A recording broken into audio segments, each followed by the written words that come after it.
This is my 9th video in my color and light series, and it's about light direction. This shows the three main types of lighting. So with side lighting, the light hits the side of the object, giving us the light area, the shade, and the shadow. So this is the best lighting to show form. It also shows texture well. With front lighting, the sun is behind us, hitting the front of the object, so we only see the light area. We don't see any shade or halftones. And the shadow is behind the object, hidden from view.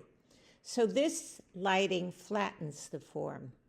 And then with backlighting, we mainly see the shade with little bits of light area on the sides called rim lighting, and the shadow comes toward us.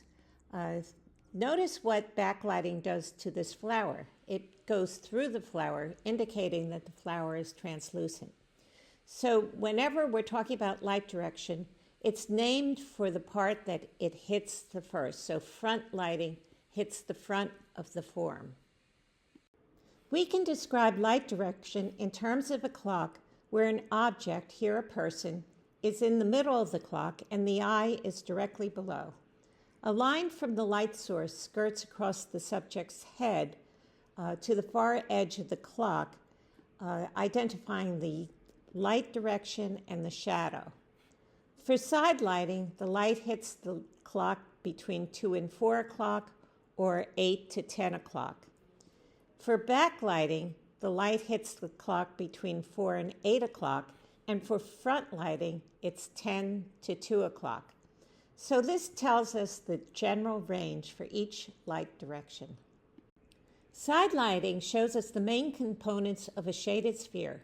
So of all the lighting situations, it's the best at showing form.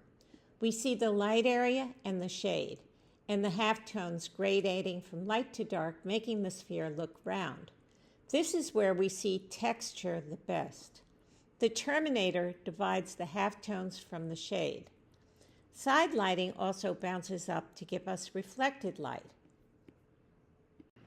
This landscape is hit from the side, so we see value in color contrast, like the saturated red here and desaturated red here. The distance has characteristics of atmospheric perspective, and I have a whole video about the topic. But briefly, we see everything acquiring the color of the sky. So distant elements become a light blue with soft edges, little contrast, few details, a loss of yellow and orange first, then red and green. If there is green, like this, then it should be desaturated compared to the bright green in the foreground. And finally, shadows are dark with some blue from the sky, and the edges are distinct if the light is intense. This is a front-lit picture. The light hits it in the middle, so we see the highlights here indicating that the light source is behind us. These highlights over here indicate a secondary light source to the right. Most of the color is an orange-brown with some halftones on the sides. We can see bits of shadows on the edges here, but we don't see any reflected light. So without the shade, the shadows, or the reflected light, the form looks flat. This lighting is good for patterns and details that would be obscured by any light-shade contrast. Generally, though, you don't want the light to hit the object dead center, but rather to one side or the other. Front lighting hitting the front of this picture causes its shadow to be cast on the wall behind it. These diagonal lines run through the light and dark areas, making the shadow look translucent.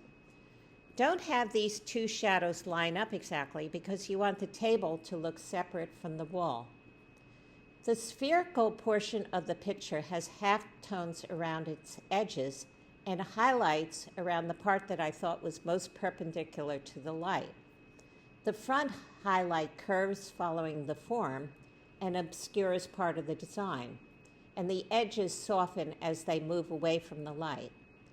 The handle, which must be opposite the spout, should look substantial, and a common mistake is to make it too small, and I think this handle is probably too small.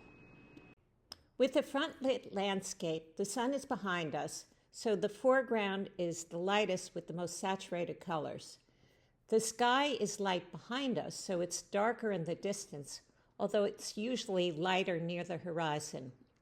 The landscape gets cooler as it is increasingly influenced by blue skylight and atmospheric perspective. Shadows are behind the object. We don't even see the shadow for this barn. This is an early painting of mine, so there are lots of mistakes. I chose front lighting because I wanted mainly reflections, as you see here, without shadows, because mixing reflections and shadows is difficult to do convincingly. Also, I wanted to showcase the crystal vase, but then I realized I had to have shadows on the backboard, and they're not drawn convincingly. But what I want to mention really has nothing to do with the lighting. But rather some common beginner mistakes. That is, these bowls are ellipses that overlap with adjacent structures, and that can't happen. So this bowl should be moved over this way. Similarly, this one is too close to the crystal vase and should be moved this way. The other problem is that I made all the bottoms flat because I felt like it couldn't sit on a horizontal surface unless it's flat. But this bottom is actually a true circle, so it should look like an ellipse. And since it's further from eye level than the other ellipses, it should be rounder, as I show here. And just to show you in real life, here is a salt and pepper shaker, and you can see that the bottoms are rounder than the tops, because the bottoms are further from eye level. For a backlit landscape, the sun is in front of us, so it's usually sunset with warm colors of orange and yellow. The colors on the ground get more orange and yellow with distance. The foreground has cool colors of blues and greens, since it's furthest from the sun. Objects are partially silhouetted with muted, dark, cool colors, and rim lighting is warm colored, here yellow. This is the most extreme form of backlighting called contre-jour, which in French means against daylight, and it occurs when the light source is in the picture and emphasizes light-dark contrasts. This lighting is particularly difficult for the artist because she must look directly toward the sun, so her pupils narrow, but then when she looks down at her canvas, her pupils would widen, and that causes eye strain and difficulty judging values and colors. The solution is to step back and study the subject and then paint it from memory. You could, of course, just use a photo, but photos don't show the colors well since it makes silhouettes nearly black. In this first picture, the light is indirect and warm, mainly reflected from the sky since the sun has nearly set. With this diffuse light and a dark ground, there aren't any cast shadows. The children have dark, cool, dull colors with few details. Rims of warm light are seen, especially around the translucent hair. The width of these rims varies depending on the size of the plane facing the light, so it varies with the form. It's tempting to make the sunset brightly colored, especially since this was a commissioned piece, and most people like bright colors. But that would have cheapened the image and taken attention away from the children.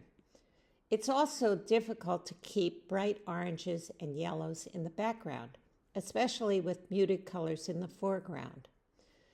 The second one gives the impression of being backlit because the face is a silhouette and there's some rim lighting like around the pants here.